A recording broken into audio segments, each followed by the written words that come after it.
and welcome to the latest in our series of videos to accompany AQA's Unit 2S on the making of modern Britain. And this is our latest in the series of videos on Harold Wilson's Labour government from 1964 to 1970. The focus of this video is foreign policy, looking in particular at the special relationship between the US and the UK, in particular the Vietnam War. We're going to look as well at the Labour government's position on whether Britain should make another application to join the EEC and how that application went. And we're also going to look at the continued process of decolonisation with a focus especially on Rhodesia in southern Africa. So first of all, the special relationship. And as we said when we looked at foreign policy in the 1950s, the backdrop to the Atlantic Alliance, the so-called special relationship between Britain and the US, is of course the Cold War, this ideological conflict between the two great superpowers after World War II, the communist Soviet Union and the capitalist United States of America. And of course, it's a Cold War because it doesn't descend into out and out physical conflict between the US and the USSR themselves, although of course there are plenty of what we call proxy wars, wars where people fighting on behalf of those ideologies, or when one of those two countries is involved, but we don't see both countries fighting each other at the same time. What we do see, of course, is an immense build-up of tension, particularly in terms of the growing nuclear arms race. And the Cold War, of course, wasn't just about those two superpowers, but it was about those two what we call spheres of influence. In particular, Western Europe, capitalist and democratic, very much allied to the United States, and Eastern Europe very much part of the communist sphere of influence, those communist dictatorships in Eastern Europe very much dominated by the USSR. And of course, we also talk about the metaphorical Iron Curtain dividing the communist East from the capitalist West. So in terms of Wilson, just like the Conservative Prime Ministers before him, he is a great supporter of that so-called special relationship between Britain and the US. And Wilson realises that it's important for Britain to give its backing to the United States during the Cold War, but he knows as well that it's crucial that the US continues to commit itself to defending Europe, and in particular Western Europe. And Wilson is absolutely clear that the Atlantic Alliance, of course, is about supporting the US, but it must work in the interests of Britain and of Western Europe in particular. That becomes even more clear in 1968 when we have an event called the Prague Spring. Now, this isn't a Cold War course, you don't need to know about it in massive detail, but just very briefly, the Prague Spring involved a new leader coming to power in Czechoslovakia. Czechoslovakia very much part of Eastern Europe, part of the Eastern Bloc, the communist dictatorships. But this new leader, Alexander Dubček, although he's a communist, believes that within a communist system, it's still important to give the people some freedom, some individual liberty, to begin to give more freedom of speech, for example.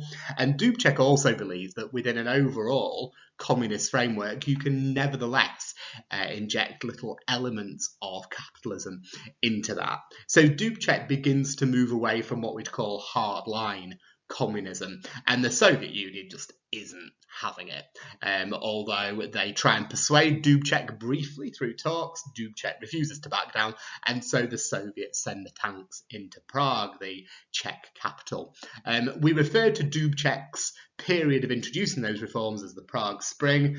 Once the Soviet tanks have entered and crushed that rebellion, the Prague Spring is over, and by August 68 it's clear that Czechoslovakia's brief flirtation with something slightly more like democracy is over. The Soviets remove Dubček from power and have very much reinforced the idea that Eastern Europe will remain a hardline communist area. Those dictatorships will remain dictatorships, and the Soviets will continue to exert massive influence over them. And Wilson, looking at this from Britain, says very clearly, look, this shows that the Soviet threat is absolutely real. Clearly, the Soviets are dominating Eastern Europe, but if the Soviets are prepared to send the tanks in to Prague, Wilson says, look, it's clear the Soviets present a threat to Europe more generally, including to West Germany, to France, and to Britain. And the Prague Spring reinforces to Wilson the importance of maintaining this special relationship with the US in order to ensure that Britain and the rest of Western Europe is protected by American military and economic power. Now, the great test of the special relationship comes with the Vietnam War. In 1964, in Southeast Asia, American troops flood into Vietnam. A couple of American battleships have been sunk in the Gulf of Tonkin, and this is the trigger cause, the catalyst for the US entering the war in Vietnam. Again, you don't need to know huge amounts about the war itself, but just very briefly, the Vietnam War is focused in particular on South Vietnam. South Vietnam, in name at least, is a capitalist democracy, but within South Vietnam there are lots of communist rebels called the Viet Cong. And those communist rebels are supported by North Vietnam, which is a communist country, by China and by the USSR. The USSR troops are not directly in there fighting US troops. Remember, this is the Cold War, but nevertheless, the USSR is very much backing these communist rebels. So from 1964 onwards, the US sending more and more troops into South Vietnam in order to try and free it from this communist rebellion, from these communist guerrilla fighters. Now, it's clear quite quickly that the Vietnam War is not going to be some kind of quick success for the US. By 10 years later, we all know, or many of us all know, the Vietnam War is a total disaster for the US, but we're not at that stage yet. We're at the stage where the US are sending troops. They realise quickly it's going to be a difficult war to win, and President Johnson, who succeeded Kennedy in the US, calls on American allies for military support, and some of the US's allies respond very quickly and send troops. Australia is quite a big example of that, and Johnson pretty much assumes that Britain is going to do the same. And so, therefore, he's both surprised and disappointed when Wilson says no. Wilson says to Johnson, I absolutely back what you're doing in Vietnam 100%. I give you my approval. I give you my moral support, but I am not going to send British soldiers. And we might wonder why. After all, we know that Wilson very much believes in the special relationship. He needs the US on board. So why does Wilson not send troops? The answer is that Wilson is trying to negotiate not one, but two dilemmas. And the first one we can call his political dilemma. Wilson, like we said, knows that the US is hugely important to Britain in terms of the protection of Western Europe. Wilson also, in principle, believes in the Atlantic Alliance. The so-called special relationship is not a particularly new thing either. Britain and the US for a long time have been close. So Wilson knows it's important to maintain that Atlantic Alliance. The problem is, quite quickly, the Vietnam War is immensely unpopular with the left in British politics, with a lot of Wilson's own Labour MPs, with a lot of Wilson's own party members, with some of Wilson's cabinet itself. And public opinion quite quickly shifts against the Vietnam War too. And Wilson can't just afford to alienate a lot of his own party and a lot of his own voters who he could normally rely on. So it's a difficult political dilemma. Equally, Wilson's got an economic dilemma as well. Britain, we said this before, Britain, ever since 1945, has been struggling economically. There have been periods of boom, but in the bigger picture, the British economy is still not in a healthy state by the mid-1960s, and Britain simply cannot afford to send lots of soldiers to Vietnam. The problem for Wilson is one of the things which is propping up the British economy and at least keeping it afloat is US economic support. One of the reasons Britain hasn't had to devalue at least until 1967 is because of American economic support. And so Wilson knows he can't really afford to send soldiers, but equally, if he doesn't send British soldiers, will the US withdraw some of that support that's been propping up the British economy. So Wilson, and this has been a bit of a theme when we've looked at Wilson on all sorts of issues, and it's certainly a theme with Wilson and foreign policy. Wilson is stuck in a very, very difficult place. And to give him credit, he attempts to compromise by giving moral support to the US, but not military support. The problem with compromise sometimes is that rather than pleasing everybody at least a bit, you end up pleasing pretty much nobody. And that's where Wilson ends up. The Labour left say, all right, you've not sent soldiers, but why have you even given moral support to an immoral war? Equally, the US goes, well, moral support, great, we need soldiers. You haven't given us soldiers and you have let us down. So poor old Wilson ends up pleasing pretty much nobody. And it's not just the Cold War which provides Wilson with some pretty difficult issues. The other really significant issue that Wilson has to tackle, and that doesn't go massively well for him, is the EEC. Remember, the EEC is the European Economic Community, what we now call the EU. And you may remember from previous videos that Macmillan's government had applied, but had been vetoed by de Gaulle, the French president, in 1963. And Wilson has got to decide, do we make a second application? One of the things that makes that a hard decision is because the Labour Party is very divided. If you are up with modern British politics, you'll know that most of the divisions in terms of Leave versus Remain these days were in the Conservative Party. In the 60s, the most divided party on the issue of Europe was Labour. So back into the early 60s, Hugh Gaitskell, when he was still Labour leader, was very much against British entry. Back in 1962, he expressed his views. He believed that the EEC was going to eventually merge into some kind of super country, some United States of Europe. And Gaitskell said, no, as a patriotic British politician, I'm against this. Equally, on the left of the Labour Party, people who we've met before, like Barbara Castle, also Tony Benn, who's a leading member of the Wilson government. You're going to get to know Tony Benn a lot better as we go into the 1980s. But on the left of the Labour Party, people like Castle and Benn, they see the EEC as what they'd call a capitalist club.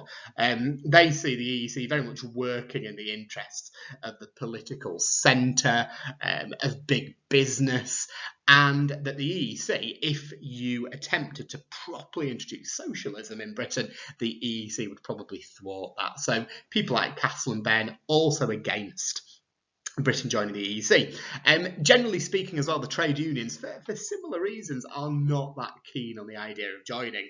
So you even get people like Jim Callaghan. Now, Callaghan, obviously, in the Wilson cabinet, is generally seen as on the right of the party, but he's closely linked to the unions. He shares their worries about joining the EEC. Having said all of that, you have other leading figures, mainly on the right of the party, who are very pro EEC membership. Two notable names: George Brown, who we've met before, he's now Foreign Secretary by the late 60s, and Roy Jenkins as well. Two really significant Labour names in favour of EEC membership. Wilson himself, as so often is charting a very difficult course here. His own views had changed. Before about 1966, he'd taken the Castle-Benn-Callaghan line. Wilson had believed that the Atlantic Alliance, and also close links to the former empire, to the Commonwealth, were more important to Britain than the EEC. But by 1966, just like people like Macmillan had been in the Conservative Party, Wilson is looking at the economic arguments for joining, looking at how some of the EEC economies are flourishing, and those arguments increasingly convince him. So by 66, 67, Wilson is much more supportive of making an application. And so Wilson ultimately gets his cabinet to agree to make this second application after Macmillan's unsuccessful one in 63. So towards the end of 66, in October, the cabinet agrees to go ahead and try and apply for the EEC another time. Interesting that people like Barbara Castle don't make too much of a fuss here. They're pretty sure de Gaulle will just veto it again. So they think, look, we don't need to put up much of a fuss because it's not going to work anyway. So they keep quiet. Not surprisingly, it doesn't go massively well, and there are two issues that Labour's got. First of all, it's well known, not just in Westminster or in Britain, but in Europe as well, that Labour is split, and the government just seems a bit half-hearted. Even Wilson, he's converted to his view, but there's a feeling that Labour can take this or leave it. So the whole application seems a little bit half-hearted. Equally, de Gaulle is still there, this hugely powerful figure as president of France, a dominant figure in the EEC. There's no evidence at all that in the 4 years since '63 that de Gaulle has changed his mind. It looks like he's going to veto the application again. Having said that, Wilson and Brown travel to meet de Gaulle in January '67, and it goes pretty well. Wilson also visits the other EEC countries, the other 5, Belgium, Luxembourg, West Germany, Italy, the Netherlands, and then that goes very well. However, it's a familiar ending because by November 1967, de Gaulle has once again said no, he has vetoed the application. And why does he do that? Well, primarily it's the same reason as it had been in 1963. De Gaulle is convinced that if Britain joins the EEC, the entire EEC will soon become simply a puppet of the USA. He's convinced that the USA will meddle in European affairs far more if its great ally Britain joins the EEC. And de Gaulle was quite upfront about it. In June, he said to Wilson, look, you have got to pull away from this special relationship. If we're going to allow you to join the EEC, you're going to have to pull away from that. We know Wilson doesn't do that. Wilson does believe in that special relationship, and once he's refused to do it, it's only a matter of time before de Gaulle says no, and the veto is used. So Britain, for the second time, has been denied the opportunity of EEC membership.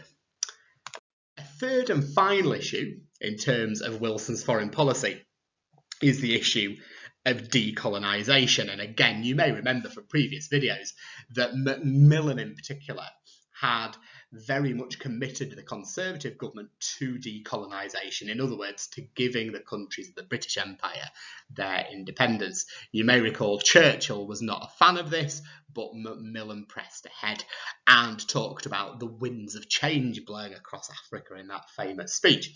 Wilson is absolutely committed to continuing with Macmillan's approach here.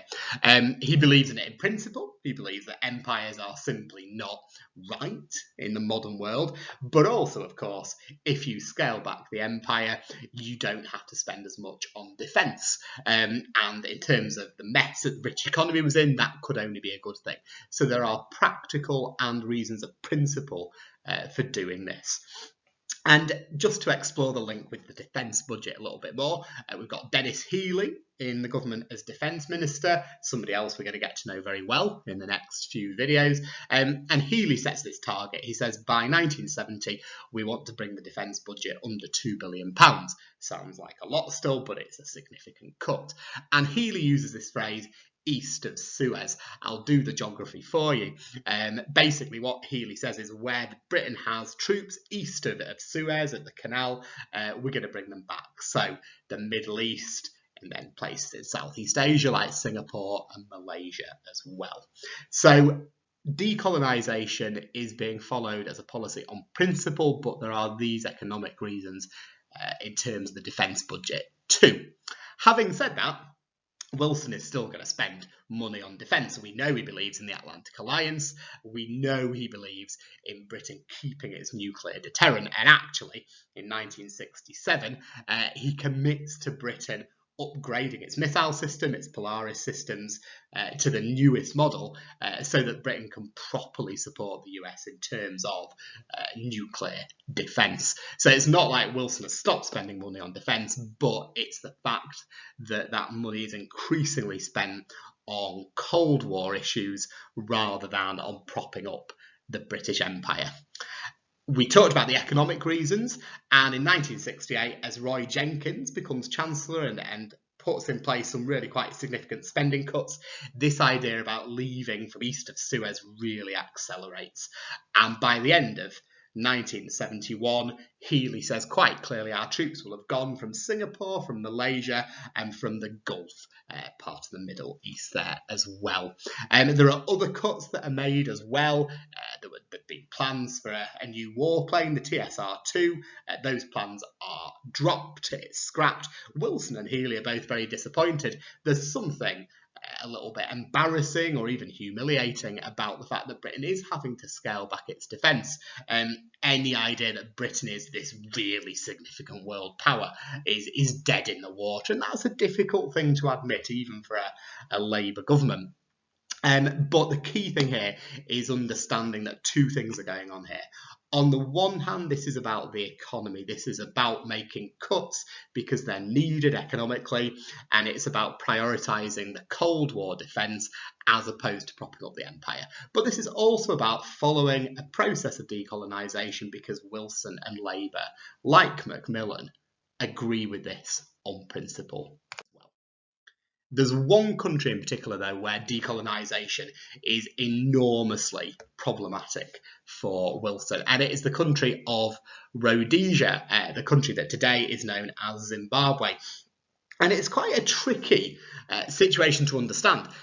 But what you need to know is that in the southern part of Africa, and Rhodesia is in the southern part of Africa, the British colonies are run by what we call white minority regimes. The majority of people who live in those countries are black. They are the native African population. But as the empire had expanded, white people were sent over there to run those countries, and those white people and their families had become very much part of those countries. But ultimately, what you're ending up with is, as we move into the 1950s and 1960s, countries where most of the people who live there are not white, but those countries are being governed by white people. Not the British government directly, but by these white minority regimes. And that was the case in particular in Rhodesia, where there is a white minority regime absolutely determined to cling onto power. And as we're going to see, they cause real problems for Wilson and for Labour. We need to start in 1963. We began with what we call the Federation of Rhodesia and Nyasaland, and that splits into three bits. Two of those bits, independence comes quite quickly, it's not very problematic, in 1964. So Northern Rhodesia becomes the independent country of Zambia, Nyasaland becomes the independent country of Malawi. The problem is the other part, this place called Southern Rhodesia. And Southern Rhodesia is run by one of these white minority governments. And Southern Rhodesia says, well, we want to be independent as well. You know, decolonisation is happening. We want to be independent and run ourselves as well. And Wilson says to the government of Southern Rhodesia, this white minority government, we will only give you independence if you guarantee that the black majority can rule the country. And it's this slightly weird situation where all of a sudden the British Empire is the better option for now for the black majority than potentially a very racist white minority homegrown Rhodesian government. And Wilson, although ultimately he doesn't want to keep the British Empire going, would rather Britain clung on to Southern Rhodesia to help the black majority rather than abandon the black majority to white minority rule by a minority of racist white Rhodesians. Wilson fears it's going to be increasingly like apartheid South Africa, which is a horrible example of the white minority oppressing the black majority. Somebody you need to be aware of is Rhodesia's Prime Minister heading up this white minority government. He's called Ian Smith. And Ian Smith thinks, fine, if they're not going to give us our independence, we're just going to declare it anyway. If you do something and the other side doesn't agree, we call that a unilateral action. So this is called the Unilateral Declaration of Independence. And basically Ian Smith says, you know what? Rhodesia is now independent. We don't take instructions from Wilson or from Britain. Wilson goes, well, you're not independent. You've decided you are. Just you saying it doesn't mean it's true. And what we then get from 65 right the way through to 1970 is this conflict between Ian Smith and Wilson. And Wilson tries to move things on in Rhodesia via a variety of methods, face-to-face talks and also oil sanctions as well. Wilson and Smith talk at the end of 1966. Wilson feels it's gone well. Smith has said the right sorts of things. As soon as Smith returns to Rhodesia, he says to the Rhodesian people, don't worry about the stuff, I promise, Wilson. I didn't really mean it. Wilson is furious. So talks get nowhere. But neither do oil sanctions as well. You've got the racist regime in South Africa that just ignores them and keeps on trading oil with Rhodesia. Quite a lot of the major oil companies, thinking about profit, ignore the sanctions. Rhodesia can also get some oil from one of the neighbouring countries. It's a Portuguese colony still called Mozambique. So the oil sanctions are not working either. So Wilson goes back to talks in October 68, but Smith doesn't give anything away in these talks. He refuses to budge. Smith is feeling buoyant at this stage. He reckons he's got the upper hand. There are plenty of right-wing Conservative MPs who've given Smith moral support as well. Wilson doesn't get anywhere. And if we look back at Wilson in foreign policy, we can see, can't we, he's not in an easy position on any of these issues, whether it's Vietnam, whether it's the EEC, and particularly on Rhodesia. And once again, Wilson, in many ways trying to do the right thing, but finding himself thwarted, ends up being criticised. The left of the Labour Party feel Wilson has just been weak. He's allowed this nasty, racist Rhodesian leader to walk all over him. Equally, fellow members of the Commonwealth, African countries in particular that have got their independence, look at Rhodesia and say to Wilson, you need to be strong here. You need to tell Smith that it's not acceptable. And Wilson says, I've tried. This is not Wilson wanting Smith to get away with this, but equally Wilson seems unable to make progress. And as we head towards the end of the 60s, the issue of Rhodesia continues to hang over the British government long after Labour has lost that 1970 election. So when it comes to foreign policy, being aware of those three issues, Rhodesia, the EEC, and the Cold War, really important. Being aware of the fact that on each of those issues, Wilson is in a very difficult position, but being aware of the fact that as much sympathy as we may have for Wilson, ultimately when it comes to foreign policy, it's not really a story of great success. Hello, a huge thank you there to Tom for an excellent video on Wilson's foreign policy. This is another part of our playlist on modern British history, going from 1951 through to 2007. This is part of the AQA A-Level History Unit 2S, The Making of Modern Britain. I hope that's been really helpful for you. If it has, then there's loads more other videos on that playlist. There's also lots of other history videos and also a whole range of politics videos as well on the channel. If you like it, please subscribe and turn on notifications so you can find out as Tom and I and other people working on the channel add more videos. Thank you very much for watching.